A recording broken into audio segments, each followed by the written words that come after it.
Okay, thank you, Ara. So as I mentioned, you have that whole pattern, and now I'm showing you the beautiful images of the Etna at over 11,000 feet. The way that the lava flows from it is away from the city. So normally the city doesn't incur any danger. The danger could be if it was a catastrophic eruption, that's to have the rocks, and so that could fall depending on the wind and so on. But Catania is actually the second city in Sicily, with over, for the metropolitan region, over 1 million inhabitants. By the way that the reason for all that volcanic life is the boundary between the Eurasian plate and the African plate are meeting there. And there is a subduction of one plate going under the other that causes all that activity. The Etna is one of the most active in the world. And the mountain itself rises more than 1,500 square kilometers. So it's a very large area.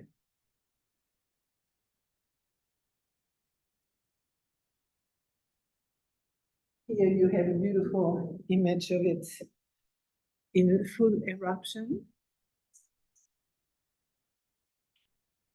In 2011, the picture taken in 2011, but there are regular eruptions, small eruptions. So it's a very beautiful site. By the way, you can climb all the way up on the Etna. Sometimes it has caused some accidents, but you can.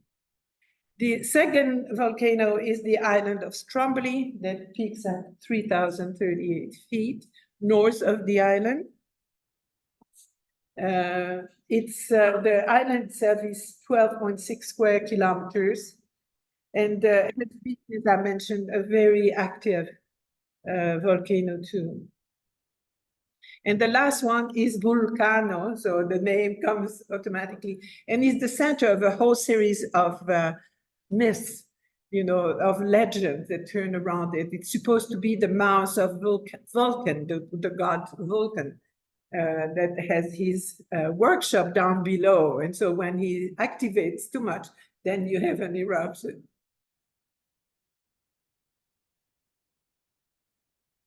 So the last, actually, that's interesting, not too long ago, they had to evacuate the islands because of an eruption. And you can see here, sorry, for whatever reason. You can see the fumes with the typical sulfur deposit around it. Then some different images here. So you have here, that's the Western Sicily, with the highest mount there is peaking at 5,000, a little over 5,000 feet. As you can see, very beautiful landscape, though very arid in some place. And another one, again in inner Sicily. And we'll see only two towns in this inner Sicily. It makes sense because being along the shore is a much more advantageous position for big cities because you have harbors, you have communication, trades, and so on. So a quick timeline. That gives you an idea of the number of different powers that took advantage. So you have around 800 BCE, the Phoenician counters in northwest Palermo were established. And the Phoenician established counters all over the Mediterranean. But they were very powerful in Sardinia, which is not too far from there. But Sicily was second only to Sardinia. And then you have a Greek colonization in the east, Naxos, Syracuse, that we'll see, Messina, Zacynthus. We have between the 7th and the 6th century an era of tyrants. And it's a succession of people that were the oligarchs. They were just extremely authoritarian. Around 550, the defeat of the Greeks against the Carthaginian. Carthage was just kind of south of the island. And for them, having Sicily was a very advantageous position, especially once Rome started looking at it. So the Carthaginian did stay in Sicily for about 300 years, when they finally ceded Sicily to Rome after the First Punic War.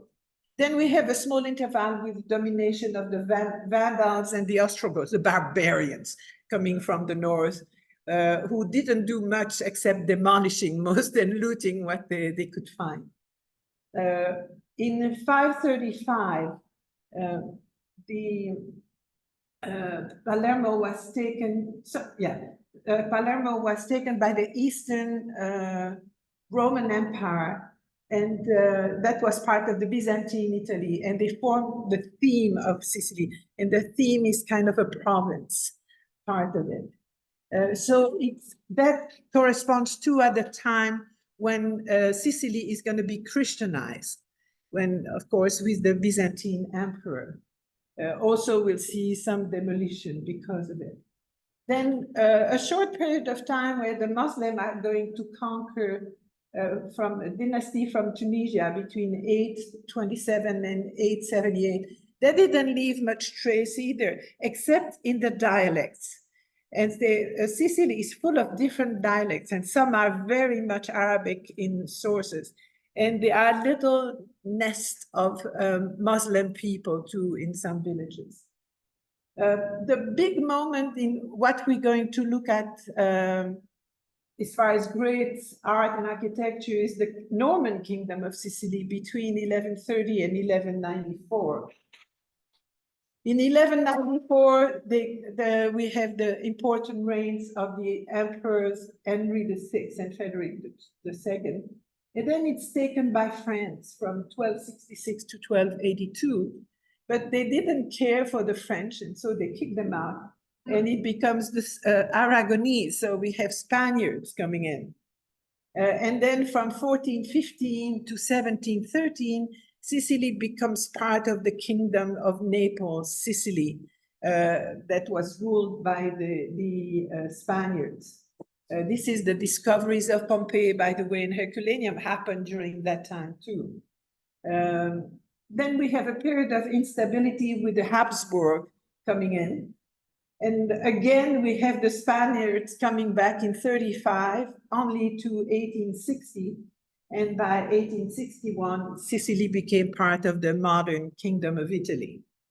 So you can see a very, very diverse kind of ruling.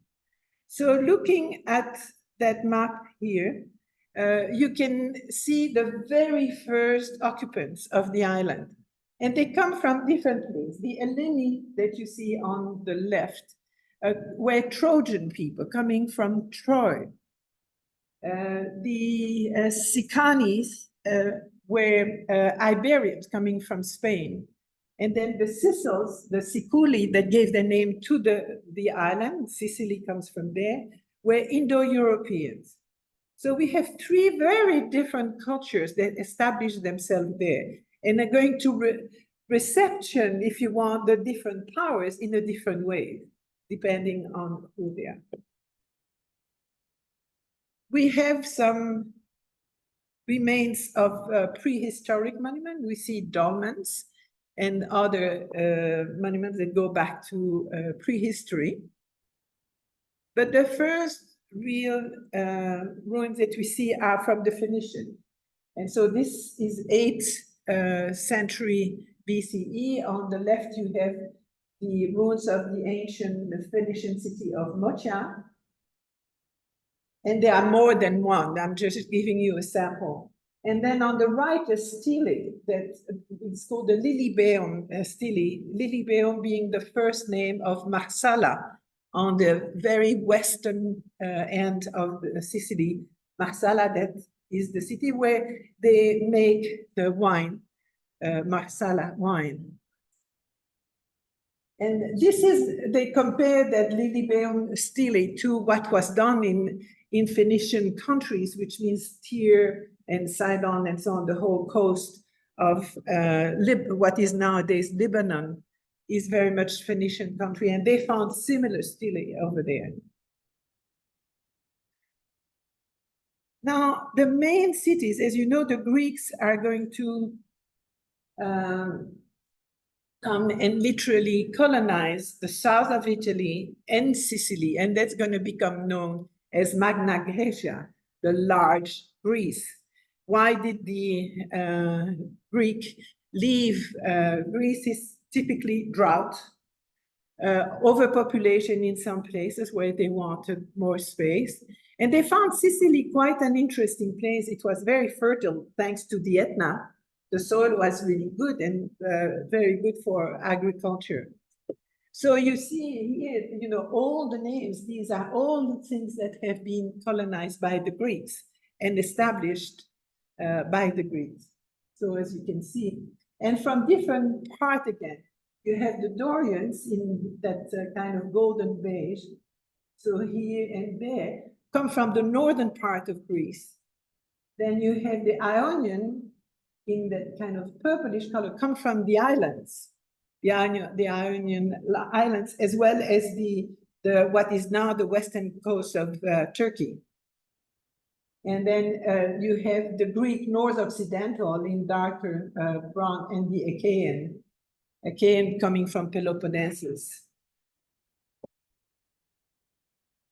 And you can see here on this how they established each of these colonizers established main cities and then established some other kind of subsidiary cities around. And this is mostly where we're going to see. So you see, but for example, Megara Iblea is the one that established Selinonte that we will see. Syracuse established all these secondary cities. And Gela established Agrigento, that we will see, Naxos, Catane, Leontino, and so on. So the first place we're going to look at is really some monuments that have been built by Greeks during this. And this is quite extraordinary. This is a reconstruction of what Agrigento looked like in its time, more or less. I mean, let's say guesswork. It was named Akragas by the name of a river that was running through it. And this is the way Akragas was looking more or less in 406 BCE, with amazing temples, palaces of all kind. Was a very vigorous and important city at that time. It was built on a plateau that was overlooking the sea. And this is still what is extraordinary when you go to Agrigento, is that you have the view of the temple that is surmounting the sea. It's amazing. The temples that are left there are some of the best preserved in the whole of the whole world.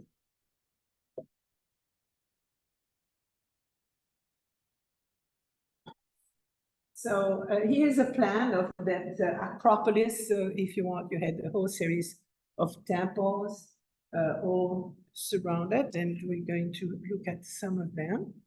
So you can see here the Temple of Concordia, though this is, sorry, for whatever reason, this one doesn't want to move. There we go. So Concordia it's a misnomer.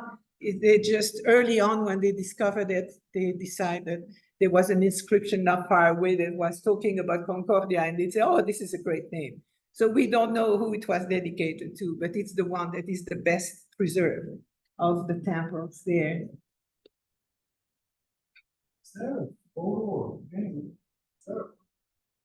it's here, yeah. That's the temple. We will see it in larger. I just wanted to show you where they were located. But I'm going to discuss it a little more in depth. Okay, so we have the Temple of Hercules, who was the hero / god, the most celebrated in Agrigento. On top is what is left of the temple of Zeus, and we will see how it looked like, though it was never finished. It was at that time, it would have been the largest temple of Zeus ever built.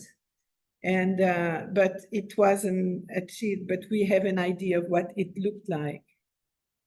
Here's the temple of Zeus, and then finally we have the temple of Hera, as you can see here, that was on the same model of the one of Zeus, but smaller size. So here's the Temple of Concordia, and the reason why it's so well preserved is when the Byzantine came in, they decided to make it a church. And so therefore took care of it. The thing that differed and that has been changed since is that they had built some walls in between the columns, so to make it a large space, and destroyed what you call the cella inside, which was the room where you would have the effigy of the god or the goddess, as well as the opisthosomos, in which they put the treasure at the back.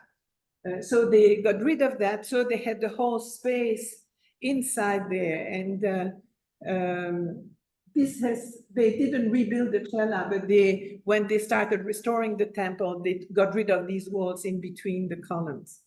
Typical what you call a Dorian temple, the column have no base and there's no, which is typical of something is wrong. Hopefully not. Very beautiful temple. It's very typical of the Doric columns. They are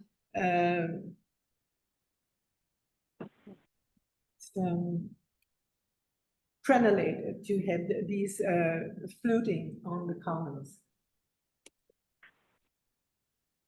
This would have been the temple of Zeus. As you can see, there's really nothing left. They just put up a few columns at the back to give an idea of the height of it. It used to be originally 112 meter long, 56 meter wide, and 20 meter high. So a huge, absolute building. And this is the way it would have looked. As I mentioned, it was never finished. The roof was never built. And probably because they started a war with another of the cities. But it was incredible. So you had columns that were walled in partly, and then you had in between the columns what you call telamons or atalantas that were carrying, giving you the feeling of carrying these were huge. Sorry, but I haven't. Let me mute. I'm coming back. Mute. Just a second. Yeah. There we are.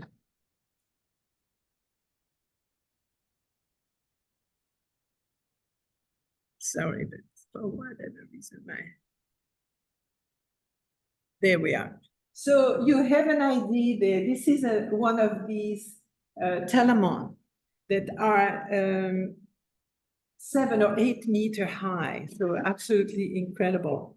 And one has been reconstituted on the ruins of the temple, but one is also present in the museum nearby. And you can see, oops, again, you can see it here.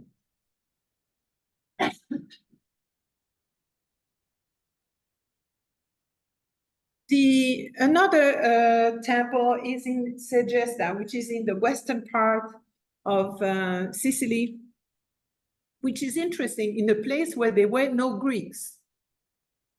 And so there's big discussion, why did they build a Greek temple in a region where there were no Greeks, but there were this population coming from Troy, and that were not considered as Greek at that time. And it's a beautiful temple, but again, they don't think that the roof was ever put on, so it was not finished. And as you can see, even the columns are not fluted. So they don't think that it's even Greek people that built it, but probably locals that were very jealous of these beautiful temples existing in other parts of Sicily. It was actually taken in painting by Thomas Cole, who visited Sicily. And here you see a painting by Thomas Cole of the Segesta temple that, as you can see, sits completely isolated. It looks like an accident, you know, that it was just dropped there. But there too, you have a Greek theater.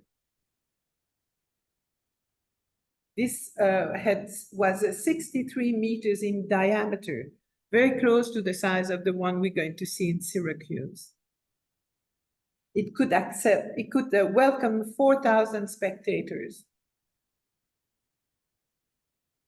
Finally, the last series of temples are in Selinunte, which is about halfway between Segesta, which is north, to Agrigento. So it's west of Agrigento. Here you have a plan of the Acropolis.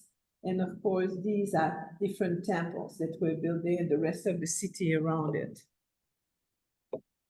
Again, it's close to the sea. You have the Marinella, and you can see the temple in at the distance. And here it is. A very beautiful temple too, dates back to probably around 550 BCE. At that time, the city might have had 30,000 inhabitants, but it was destroyed and literally abandoned in 250 and never reoccupied. And for these buildings, when you see this stone carved, is that limestone? It is. It is. They didn't have marble there, so they couldn't. So limestone, it was mostly. And we will, for example, when I compare to Olympia, where I just gave a talk on Olympia, the Olympic Games, and the huge temple to Zeus was built in limestone, except for the pediment. The sculptures of the pediment were in marble, because that had been transported from far away, so they couldn't do it. So here we have an idea of the power of the Carthaginian in their glory time. And so all in purple was the territory that was held by the Carthaginian, including the western part of Sicily, Sardinia, Corsica, and so on. And then you have Rome across, and that was the big enemy. And this is where they had 3 Punic wars against each other, and finally Rome prevailed. Not too many remains of the Phoenicians. They were not great builders. They were sailors. And so the only thing that we really find of the Phoenicians are either stelae for religious purposes or for burying purposes. But they found some ships, remains of ships, because they were fighting the Romans at sea. And so they were able to find and bring back some of the remains of the large ships that were built by the Carthaginian. And you have here on the right something that comes from Italy mainland, but shows the kind of ship it would have looked like.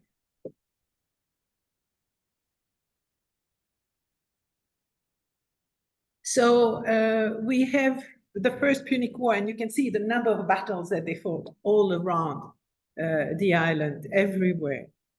Syracuse was always one of the main points, the most important, and Messina too.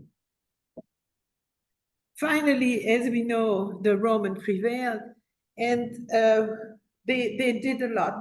Though at first didn't consider Sicily as very special, except that it was the granary, the source of all the cereals was Sicily. So that was really important. But strategically, once they had vanquished the Carthaginian, it wasn't very important. And but one absolutely superb example we have is in a place that is kind of center, rather south of Sicily. And it's Piazza Armerina, and it's a Roman villa that has some of the most extraordinary mosaic that you will ever see. And especially when you know the sheer size of that villa. It was supposed to be at first a hunting lodge, and we will see that it goes much, much beyond that. This was the little hunting lodge. But at its peak, it had 3 stages of building. So at first, it was just mostly, the necessary rooms for a decent house. And then they added up and ended up almost like a public monument, because they had the basilica that was very large, where they would have commercial contracts as well as reunion and judgment taking place of. But they have a huge atrium there, another one there. They had a complete gymnasium. They had a triclinum where they would eat. And so I'm going to show you a reconstruction of what it would have looked. So imagine that. And this is entirely, all the floors were covered with mosaics. And even the ceilings were covered with glass mosaics. Just unbelievable. And so as you could see, they had a gymnast, they had a peristyle, so where they could go and walk around to have fresh air. And that was the magnificent conception of the Roman houses that were really built. You could stay in a warm climate. You always had drafts that were cooling down the temperature. They had the basilica here, then you had the small atrium. Triclinum is the equivalent of our dining room. This was the very important entrance that was built in the third program. And then they have large latrines and small latrines. So you had the latrines here, the large one, and then the small one, I assume, for the owners. So the rest was for the prisoners. So I'm going to just take you around it a little bit. This is the basilica. What was the basilica? And originally, it would have had that wooden ceiling that was beautifully curved, just like the shell of a ship. Just beautiful. And on the floor, you can see at the foreground some amazing mosaics showing scenes of hunting and capturing animals. It was decorated with sculptures and would have had mosaics on the walls too. This is just to show you, I picked up a few of the rooms. And here you can see, this is a small room, and look at that beautiful scene of a small hunt, quite detailed with landscape and everything. This is the palestra. The palestra was the place where they would prepare themselves when they were going to exercise in the gymnasium. So they would cover themselves with oil and sand before doing combat or running or whatever. And there is that huge hallway that is called the ambulatory of the big game hunt. And it's in fact the capture of exotic animals and the way they're transporting it. But as you can see, it goes on forever. So very difficult to have a good picture. So I give you a detail to show you the quality of these mosaic. And don't forget, mosaics are made with little, with glass with a background, a different color background, that are typically 1 centimeter by 1 centimeter. So a 1/4 inch by a 1/4 inch, and all set next to one another. They're called tesserae. And here is just an idea. The color is not good, but gives you an idea of the narrative and all the things that were presented. So you have a ship, you have big animals, looks like ostriches or whatever, different birds and different animals that are in cage. You can see people carrying animals up there, and all taken the ship and brought up. Now, a really interesting thing is look at this. Bikinis, women in bikinis and playing ball or just kind of dancing. And they had here, I say, this is Walt Jennings and Misty May Trainer, if you remember. These the volleyball players, the beach volleyball. That's exactly their antecedent, you know?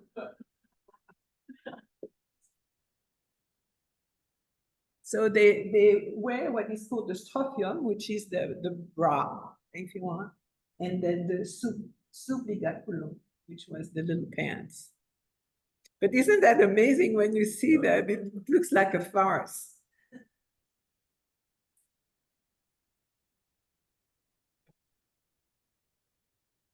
Here you have the vestibule of the domina, so domina being the lady of the house. And across, you can see through the door another scene that we'll see with a quadrige, the 4 horses chariot. So here with you can see the domina and her servants going.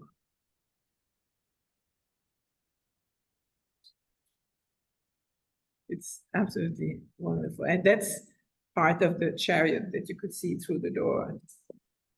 Of course, chariot race had been inherited from the Greek and the Etruscans, and was something that was not only very good for the war, but was an entertainment when they would do chariot races. Then they had a very complete term, so the baths. And I just show you two, just to give you an idea. This is the tepidarium, so that's what would be a warm bath. And you can see still everything is on these kind of little columns, and under there would be some some cinders that would heat up the place, and so you would sweat abundantly, and it was known to be very healthy. And then you would proceed to the frigidarium, which was cold. They also had a massage room with a masseur. And then I'd keep that one for the last. I thought it was good. That's the small latrines. And here you have the latrines with beautiful mosaic on the floor. With actually what is quite interesting, a little bit of shadows.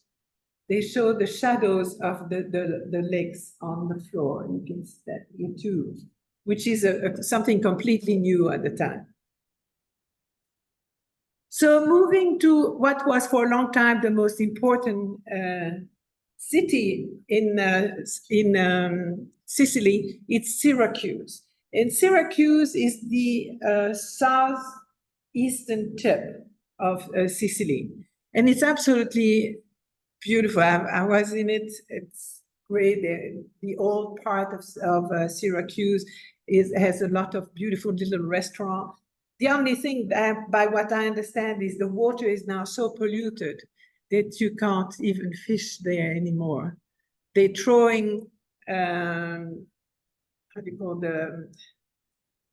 they're throwing fish in the water just for the tourists, so they have a feeling that there is something. But it used to be, the water was so clear that you could see the bottom. It was superb.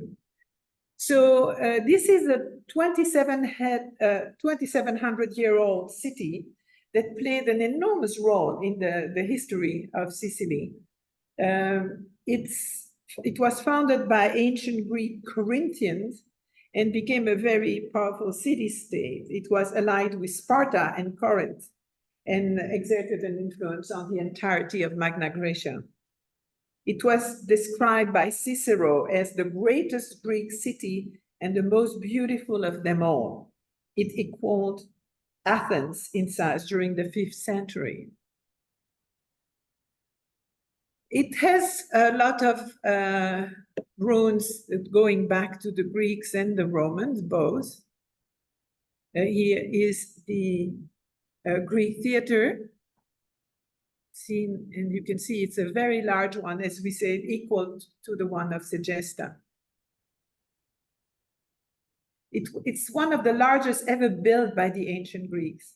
It has 67 rows divided into 9 sections with 8 aisles. It was then modified by the Romans. And next to it, there's a series of caves that have been dug in, and one that is very famous in Syracuse is the ear of Dionysus. That is known, you get in and there's tremendous echo, but it is so flawless that you can absolutely hear everything that is said. So you have to be very careful if you're a politician, don't go and murmur your secrets there. One really great attraction in Syracuse is the fountain of Arethusa. It's not very large, but it has beautiful legend attached to it. Is that the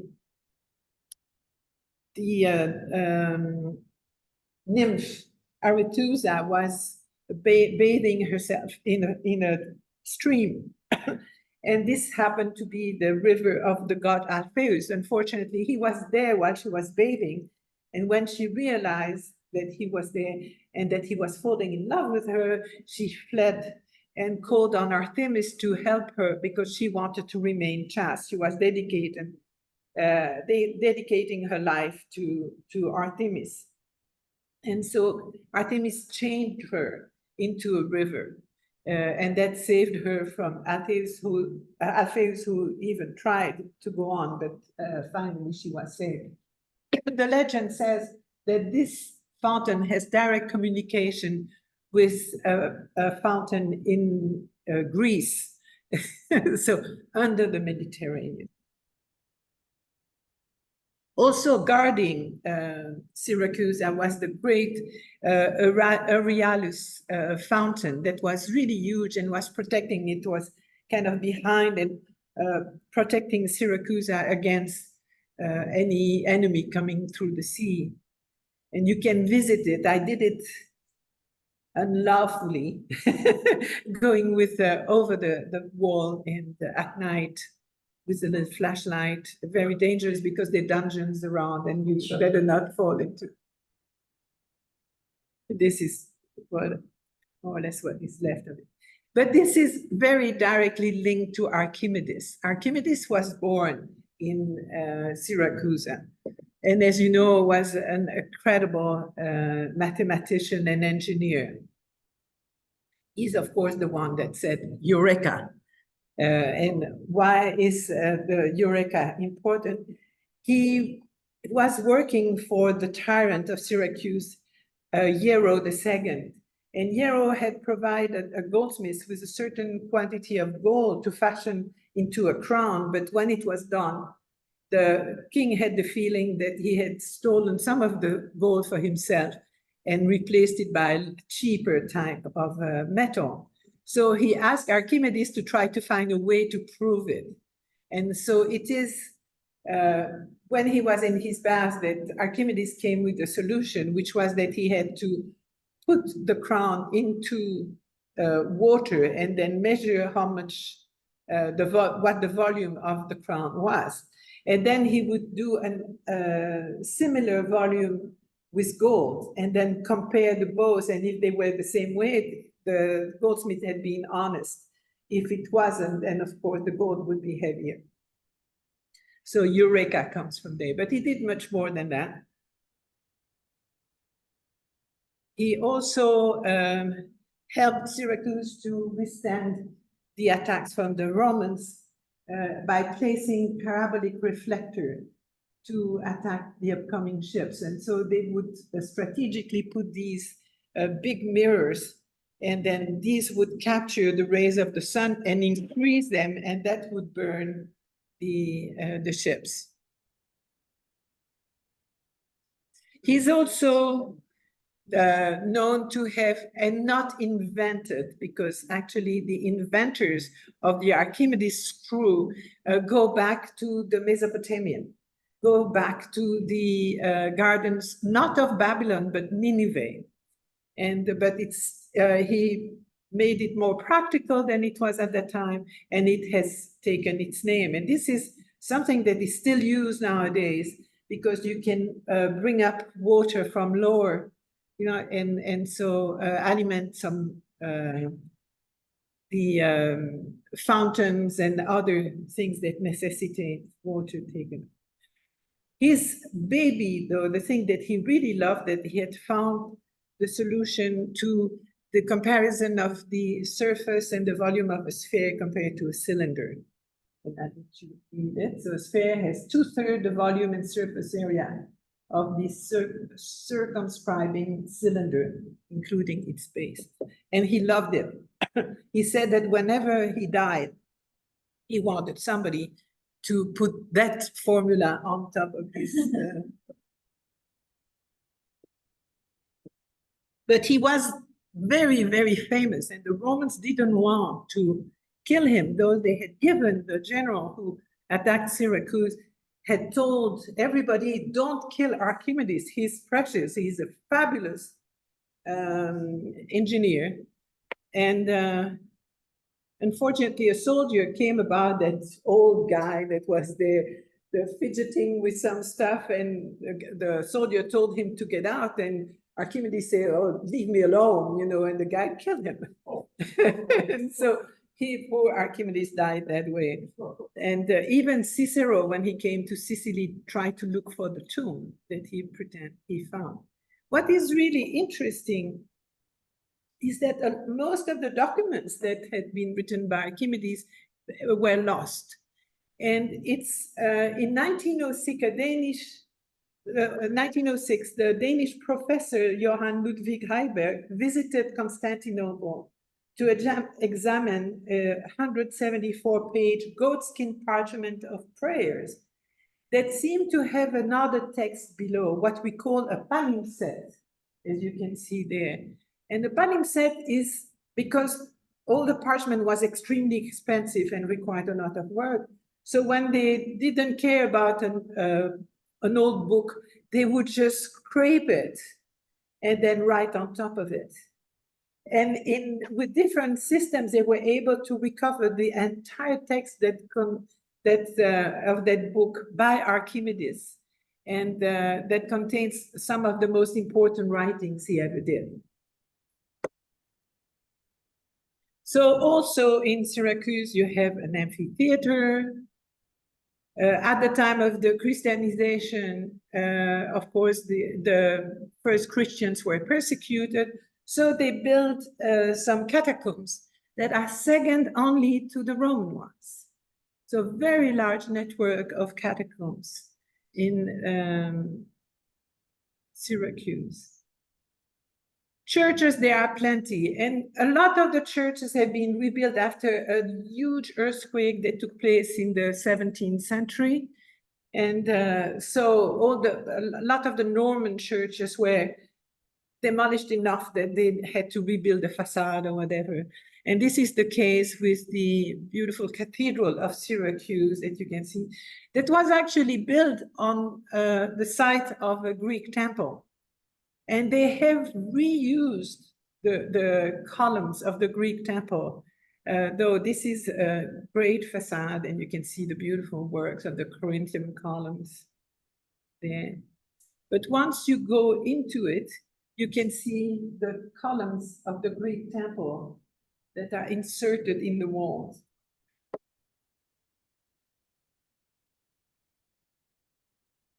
And of course, the inside of the church is akin to what it was before the facade. So the facade is a much more recent work, but inside you have a church that looks much more like a Norman church in the 13th century. Other churches, the Church of Santa Lucia, Alabadia, and Santa Lucia was one of the patrons of Syracuse, Santa Lucia, who is the patron saint for the eyesight, very important saint. Another Santa Lucia al Sepolcro, and that one contains, sorry,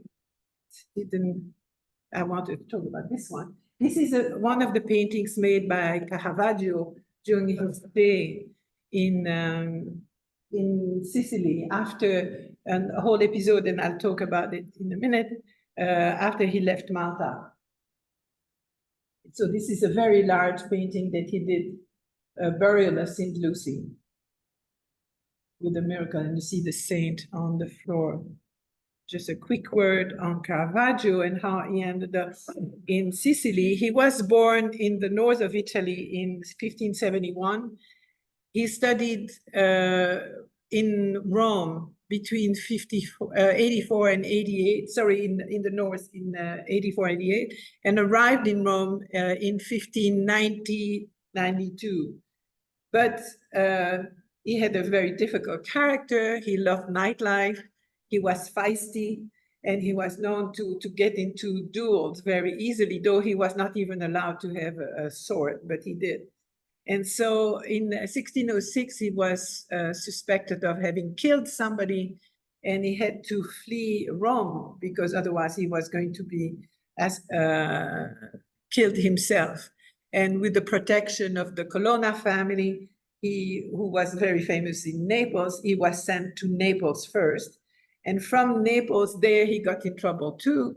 He went down to Malta, where he sweet-talked the head of the Knights of Malta, and was made for a very brief time a Knight of Malta, until they discovered that he wasn't really who he said he was, though he was very known as a painter, and he had to flee from Malta to Sicily. And there he arrived. He had a very good friend that lived in Syracuse, and he went through a tour and was asked many commissions. He painted many paintings while he was in Sicily, mostly Syracuse and Messina, maybe Palermo, but we're not sure of that. And then he finally received the news that he was forgiven by the Pope, and decided to go back to Rome, and died on his way in 1610. So he died very young. And then a few more buildings in Syracuse. This is the Castello Magnace, which was, as you can see, a formidable fortress that was very instrumental in saving Syracuse multiple times from being attacked. Some very nice palace. This used to be housing some of the city administration, but was lately bought by a private person, and is now a private home.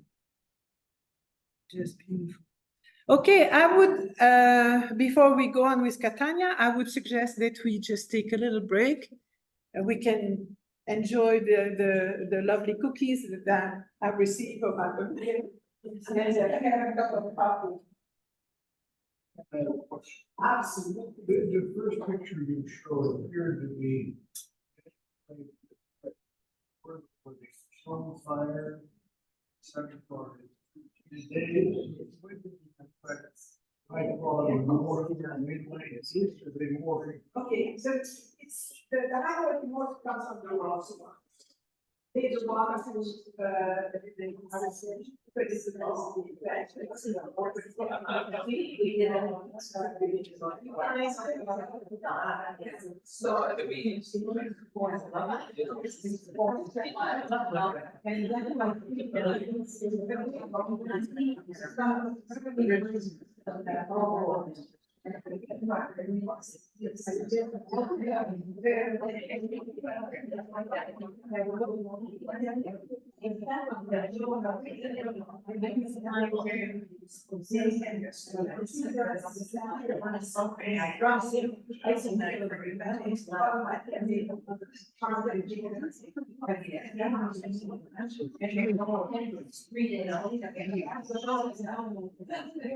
That first picture appeared to be going to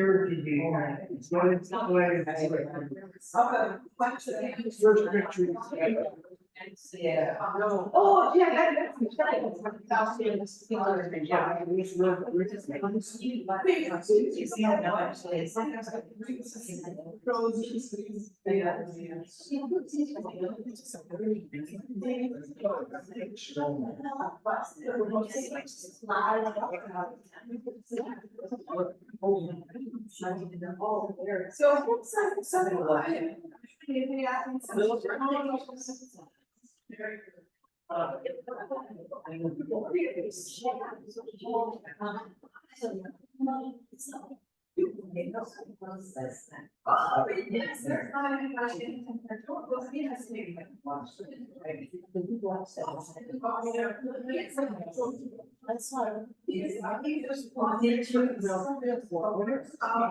And after this, we call the apartment, it's my go-to one.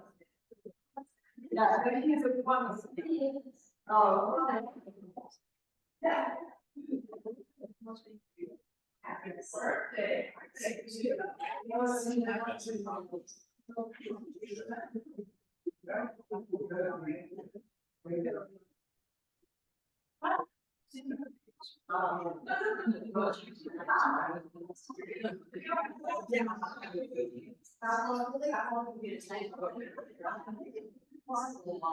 Very nice.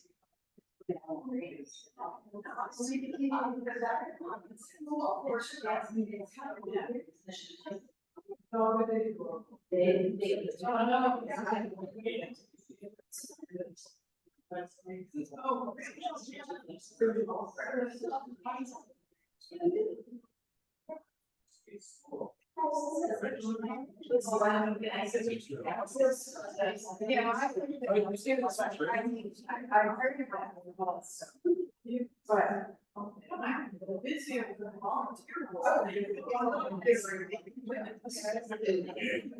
thing.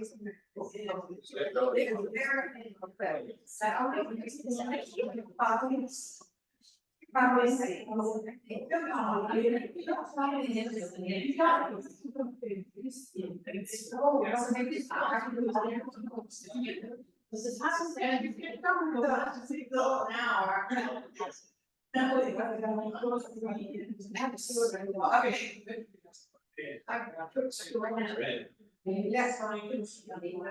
Oh, yes. I was sixth grade. Yeah.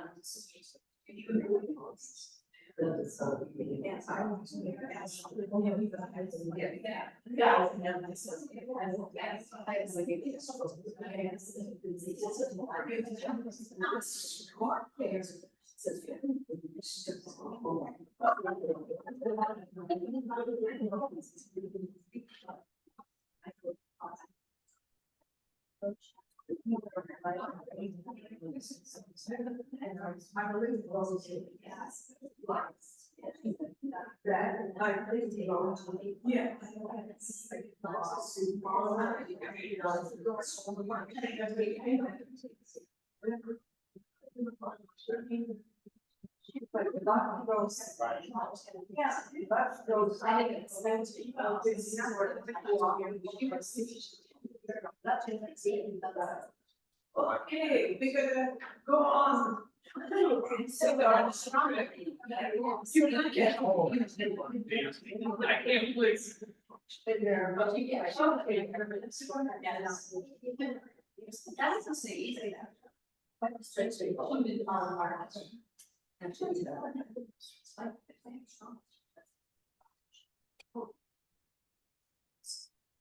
oh, okay. Well,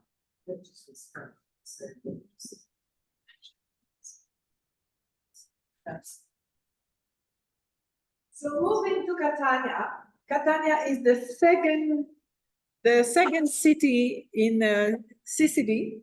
And as you can see, we have the famous Etna behind it. It's quite a view, quite a sight when you arrive and you see that dominant, huge mountain there that most of the time smokes.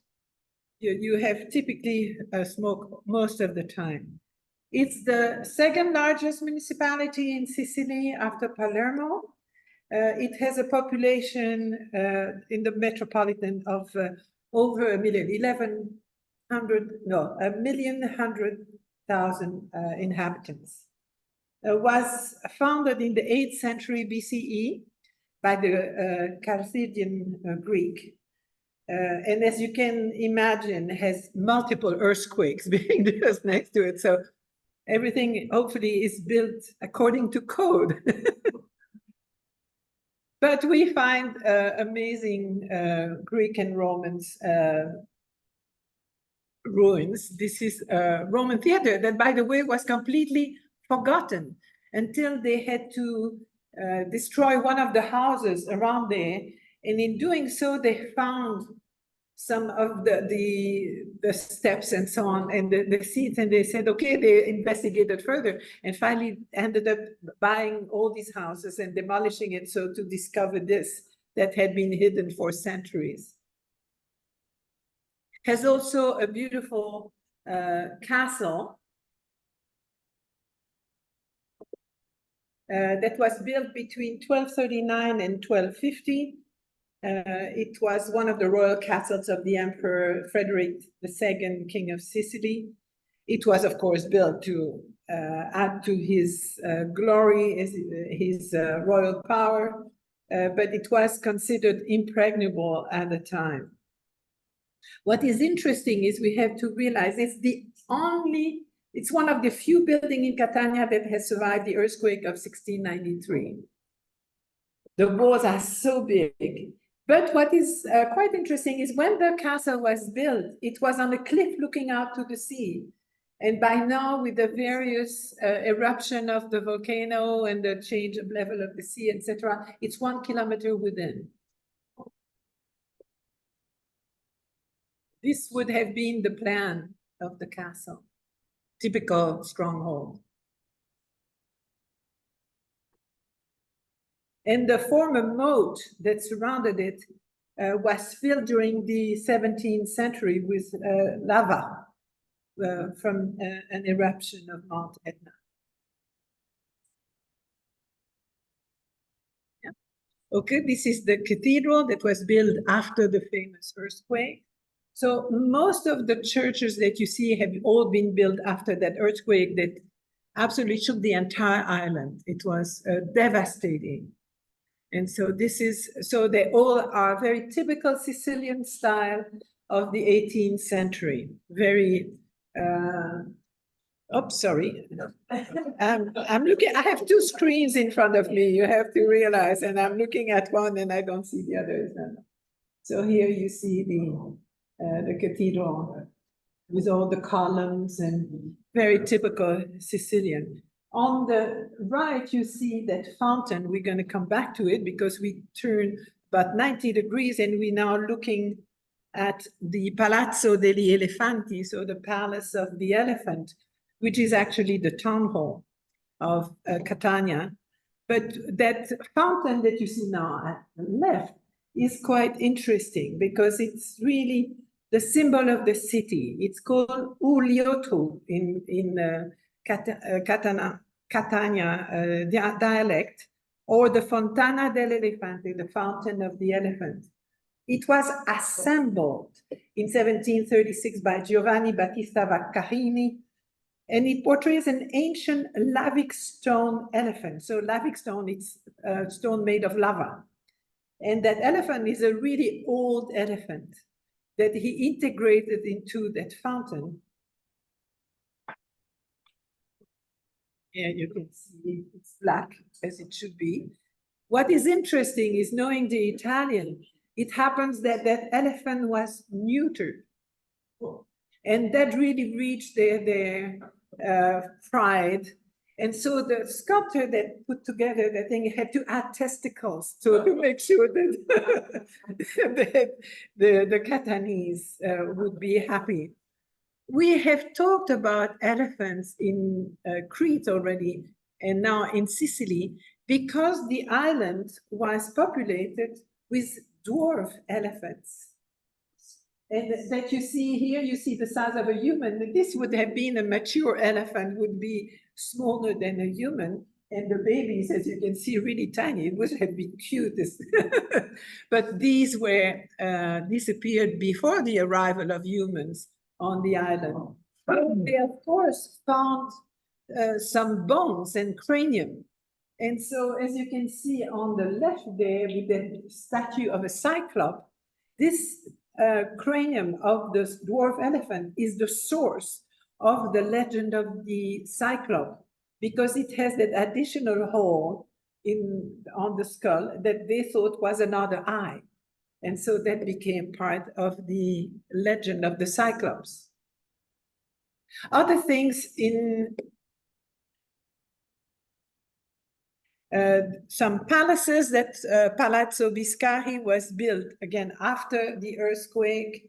It's one of the largest palace in Sicily. It was built around 1693 and then enlarged by the descendant of the prince. It's very beautiful inside, very typical Rococo style, typical of the period. Moving north from Catania is the small town of Taormina that is really kind of nestled on the side of the hill. It's absolutely beautiful. It was originally called Tauromenium and remained under the control of Syracuse until 212 BCE, when it became a Roman province. It played some role because of its location again, but it never extended become a large city. So here are some other views. And here you can see that monastery I was talking to. This here is an old monastery of San Marco, dedicated to St. Mark, that has been turned into a hotel. And it's absolutely beautiful. And I remember staying there in the cells of the monks that were turned into bedroom. And then you would go for dinner and you had an orchestra playing mandolin. So it was just wonderful. It houses one of the most beautiful Greco-Roman theater and well-preserved theater that you have in Italy. And you see at the back a smoking Etna. So imagine the view that you are in that lovely little town. That city is a condo. No, Taormina, no, it's on the road. It's right under. It's on the road, yeah. When you when you come down from Messina, you have to climb the hill to go to Taormina, and then you go on to Catania. Just a few, this is one of the few buildings that has more of a Moresque architecture. It's the Ducal Palace of Di Santo Stefano. And then the little church, that's the main square of Taormina. Moving north again, we arrive in Messina, and what you see in the background is Italy. That's the boot. So it's believed that at the time, that stretch here was actually walkable on. So because there's a whole series of fauna that is totally similar in Italy and in Sicily. And so they believe that at the time you could literally walk from Italy to Sicily. This is where our friend Caravaggio spent more time. Messina, I'm not going to show you much because it has also been much destroyed and it has been rebuilt very modern. So there's nothing of great interest, but it contains two of the main paintings of the late period of Caravaggio. This one, that is the raising of Lazarus. And then this one, the adoration of the shepherd. And that are both in the Museo Regionale, and not anymore in the original location in the churches. Then you turn around that little point and you go on the north and west, and there is a kind of a resort town. It's called Cefalù. It's about 70 kilometers from Palermo, and it's not very large, but it has a beautiful rock feature behind, and especially it has an extraordinary church there, but it's also a Club Med place. If ever you know, Saint-Falou has a Club Med. And here is that cathedral that was built in 1131. The towers and the porch were built later on, but it's quite an impressive cathedral. You can see on the right, it also has the whole monastery encircling it. But once you come in, you have that amazing view of that very old cathedral, and the whole apse is covered with gold mosaic. Absolutely extraordinary. Most probably the rest of the church was supposed to be covered with mosaic too, but they came short of money, which is the typical story. Oh, war happens and they couldn't go on. Because they had to bring, we have to realize, there was no local that could do that kind of work. So they had to bring Greek people to do this type of work. But this is that amazing apse. And you can see in the close-up here, that part of the ceiling with the seraphs. And in Greek, all the inscriptions are in Greek, showing the seraphs and cherubs, cherubim and seraphim.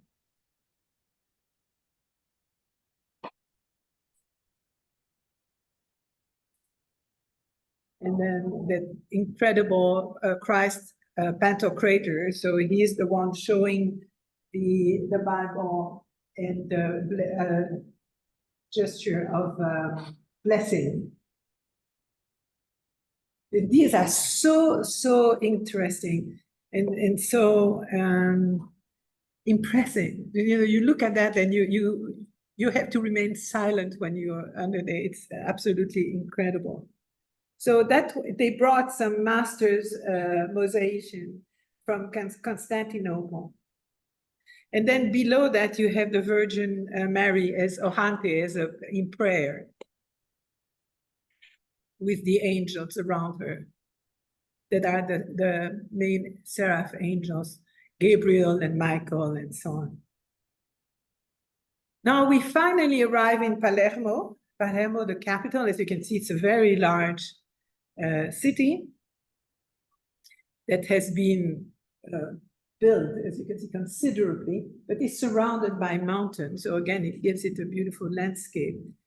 The oldest ruins that we can find are the Phoenician walls that are still standing in some places, that were up to 5 meters deep. So just incredible.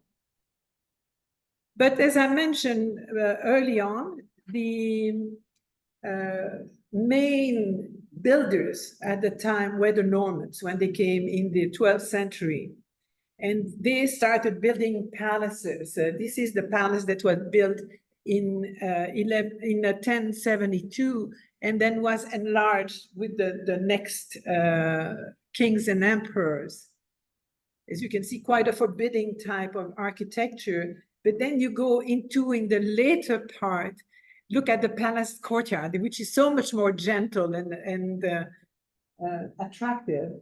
And it's part of, it's within that courtyard that you have the entrance to the Palatine Chapel, which is absolutely extraordinary. Look, built in 1140, it's almost entirely covered with mosaic. And its ceiling and walls, and you have beautiful marble floors. Again, you have the Christ Pantocrator there and the Virgin Mary below, some important figures, probably Paul and Peter on either side.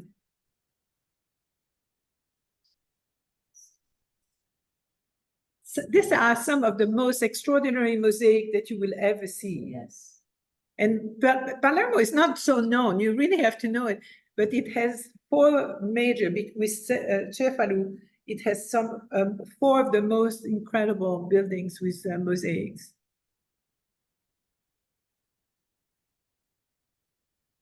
And then what you look to here, look, this is the Moresque influence with the mukarnas, these very typical formation on top of the ceiling. So John Chrysostomus and Basilius the Great, and Peter and Paul surrounding Christ. And here you can see the mukarna ceiling, very typical, as you can find in Granada. Yes. And even in each of these little things, you have paintings. And this is Christ with two angels.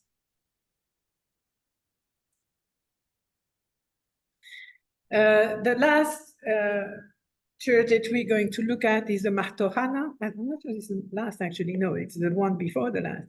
The Martorana, who is the co-cathedral of St. Mary of the Admiral.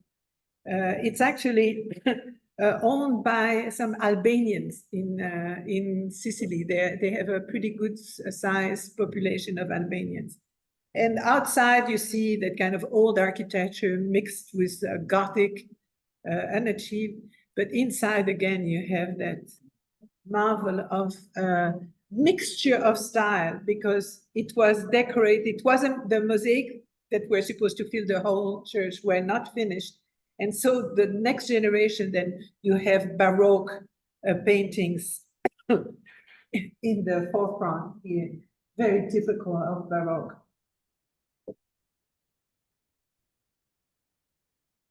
But that's close to the choir with the dome.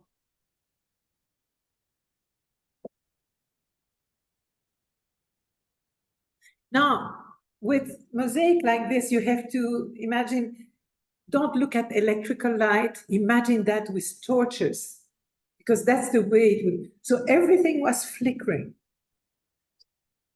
because of the movement of the flame. And so it makes a completely different atmosphere. Here is the Christ giving King Roger II the crown of Sicily. And you can see that hierarchical scale between where the king is shown much smaller than Christ, which is very typical. And George of Antioch and the Holy Virgin, same thing. Now, the last of these buildings is the Abbey Church of Montreal, just on the outskirts of Palermo. And look at the inside of the church. So not only you have the apse, but the entire nave is decorated on the side with signs of the Bible. First, again, the Christ Pantocrator and the Virgin below. Here you have William II offering the Montreal Cathedral to the Virgin Mary. Very typical, you find that always. And then finally, these are both sides above the columns, telling you the entire story of Genesis and the story of Noah and everything. You can spend your whole time looking up. And just to show you how beautiful it was, that's a detail of Noah gathering the animals to put in the ark.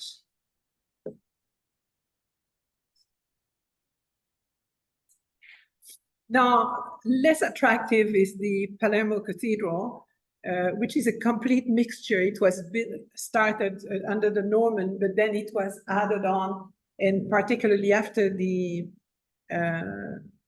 earthquake in the 19th century, they came with a revival of, and so it's kind of bizarre. The Church of St. Caterina, super Baroque. As you can see, a lot of decoration, sculptures of all kinds, paintings. And then a little less sophisticated, but really nice in its location. It's one of the hunting lodges that were built by the kings. And I just show you one, the Caesar, that was built in 1165 and still stand. There are two of them that still stand. So leaving the big Palermo, we decided we have to go a little bit west because I didn't show you anything except Segesta.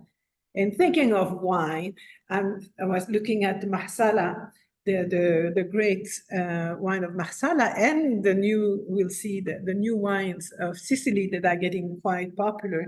But this is Marsala that used to be called Lilibeon and has extensive salines. So where they collect the salt from the sea. And that's what you see. But they have a whole series, look at that.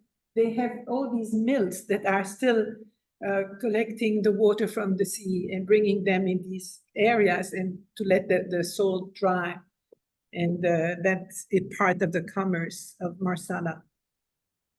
Lilibeum was very important for the Carthaginians. So that was really considered their stronghold in Sicily. Here is the cathedral of the Duomo. And then the wine. So Marsala is the wine produced in the city of Marsala, which is a sweet wine, but it's really very good. And that was made its fame nowadays because the heydays of Carthage are long behind. But what you can find, and I'm not being paid by it, but at Trader Joe's, you have the Neho d'Avola. The Neho d'Avola, you see here, is a very good wine that comes from Sicily. And actually, Sicily, I was surprised to know, is now the 4th region of Italy to produce wine. And so they have refined their wine and it's getting excellent. And I've had the Neho d'Avola, it's a very good wine. So I'm sure there are other places than Trader Joe's, but it's always reasonable in price. A few view to inner Sicily. This is the city of Ragusa, and you can see the picturesque look of it in the middle of, that's really in the center of the island. Or not too far from it is the city of Enna. And then I brought in, because it played such an important role, but I brought in the map of the Allied landing in Sicily in 1943. Now that you have seen Sicily a little bit, here gives you that incredible approach to Sicily, where actually the Americans were able, the Allies altogether, were able to prepare themselves before the invasion from the south, and even to prepare themselves for Normandy. They were able to mimic what would happen in Normandy from there. So a few more things. There's something wonderful in Sicily. They have marionettes. These puppets are very large. They're about that size. And they have these multiple theaters with these figures, as you can see, mostly showing Charlemagne and the Moors and some French poetry that was written during that time, the Chanson de Roland and so on. And it's absolutely hilarious. And I'm not sure it's going to work because I had some problems with the computer when I arrived, but I'll send you the link to show them. What is funny is in Belgium, we have similar puppets in Brussels. But it has been on the same stories, same size, but it's done with the typical dialect of Brussels, which is absolutely hilarious. And it's just very, these dialects are very flowery. They are words and so on, expressions that I'm dying when I'm going there. But that have been actually imported from Sicily. And they held on for a long time, many generations of puppeteer. So let's cross fingers and see if it's going to work or not. No. Yes. Fabulous.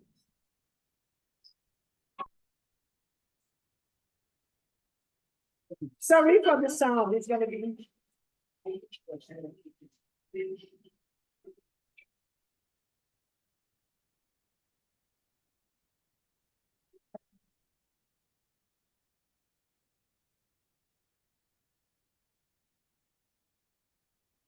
I'm not going to keep it too long because it's.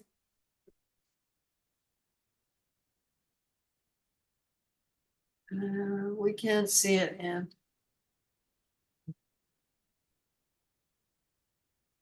I really, Yeah. I will send you the link because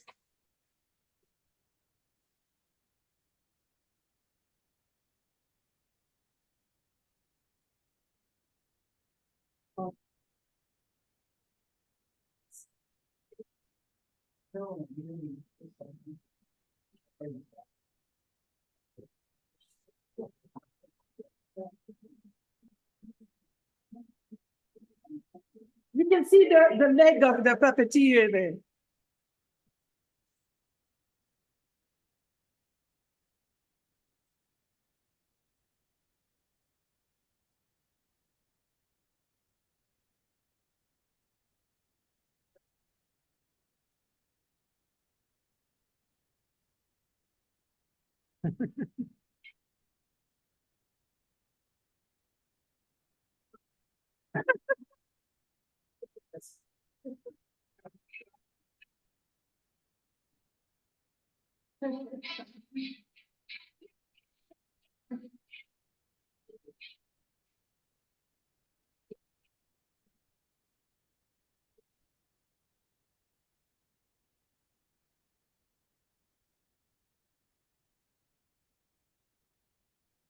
These are the Moors.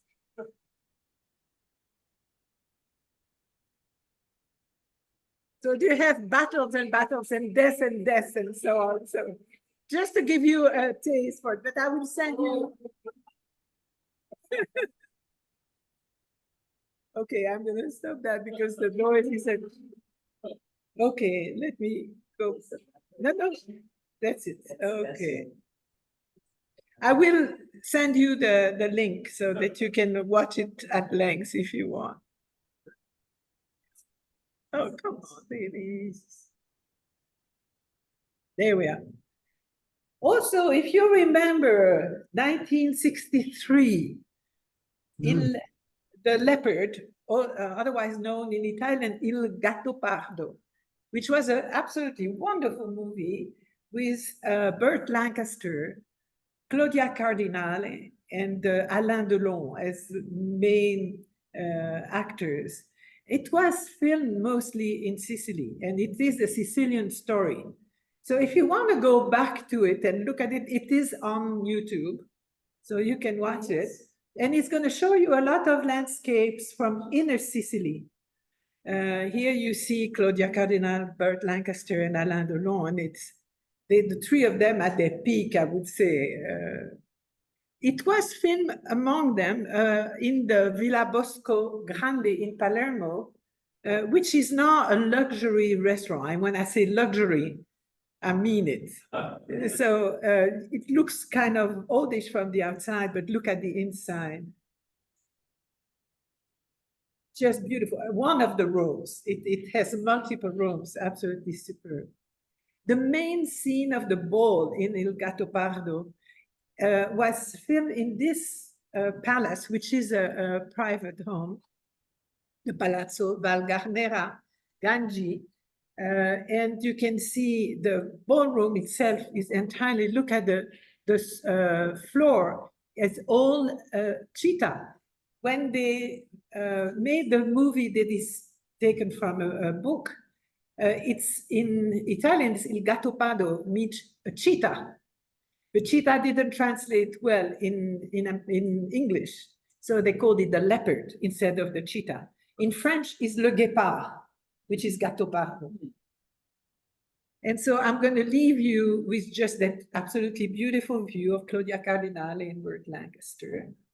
Was that of Visconti film? Yes.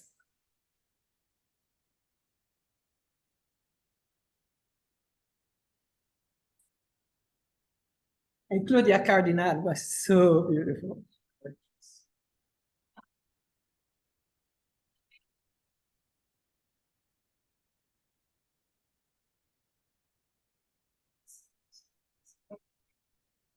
And they didn't want Burt Lancaster in the movie. It came really as a second. They wanted Cary Grant, who didn't had no time for that. But then he really made his name known through the.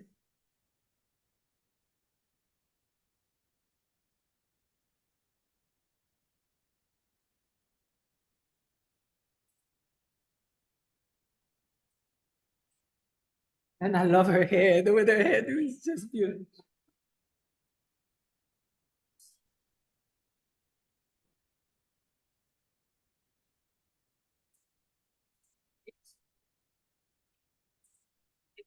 So again, you can go on YouTube and see the whole movie.